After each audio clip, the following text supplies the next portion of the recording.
মাত্র ৫,০০০ টাকা হাতে আছে আর আপনি ভাবছেন একটি ছোট খামার শুরু করবেন, কিন্তু মনে প্রশ্ন, কবুতর নাকি কোয়েল, কোনটা নিলে সত্যি লাভ হবে?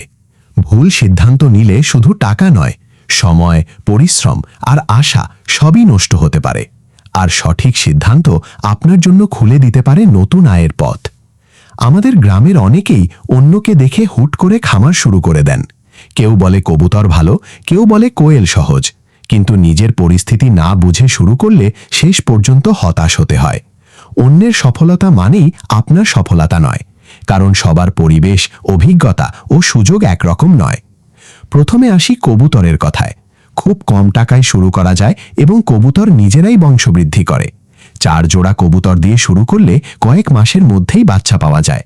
এটি ধীরে ধীরে বাড়ে, কিন্তু স্থায়ী আয়ের সুযোগ তৈরি করে। তবে মনে রাখতে হবে, এখানে ধৈর্য খুব জরুরি। সঠিক পরিচর্যা, পরিষ্কার পরিচ্ছন্নতা এবং খাবারের ব্যবস্থাপনা না জানলে রোগবালাই দেখা দিতে পারে। অন্যদিকে কোয়েল হলো দ্রুত ফল পাওয়ার একটি মাধ্যম। মাত্র 4-5 সপ্তাহের মধ্যেই ডিম পাওয়া শুরু হয় এবং প্রতিদিন বিক্রি করে নিয়মিত আয় করা যায়। যারা দ্রুত ইনকাম চান তাদের জন্য এটি ভালো অপশন। তবে কোয়েল খুব সংবেদনশীল। তাপমাত্রা, খাবার ও পরিচ্ছন্নতা ঠিক না থাকলে উৎপাদন কমে যায়।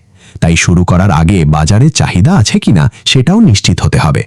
তুলনা করলে দেখা যায় কবুতর ধীরে চলে কিন্তু স্থিরভাবে এগোয়, আর কোয়েল দ্রুত ফল দেয় কিন্তু নিয়ম মেনে চলা জরুরি। আপনি যদি নতুন হন এবং সহজভাবে শুরু করতে চান তাহলে কবুতর আপনার জন্য ভালো, আর যদি নিয়ম মেনে কাজ করতে পারেন এবং দ্রুত ফল চান তাহলে কোয়েল হতে পারে সঠিক পছন্দ। অনেকেই মনে করেন একসাথে কবুতর ও কোয়েল শুরু করলে বেশি লাভ হবে, কিন্তু বাস্তবে একসাথে দুটো ঠিকমতো পরিচালনা করা কঠিন হয়ে পড়ে। তাই শুরুতে একটি নিয়েই মনোযোগ দেওয়া ভালো। সবশেষে মনে রাখবেন, খামার করা শুধু ব্যবসা নয়, এটি ধৈর্য, শৃঙ্খলা এবং সঠিক সিদ্ধান্তের বিষয়। সঠিক পরিকল্পনা ও নিজের সামর্থ্য অনুযায়ী আজই শুরু করুন, ধীরে ধীরে সফলতা আসবেই।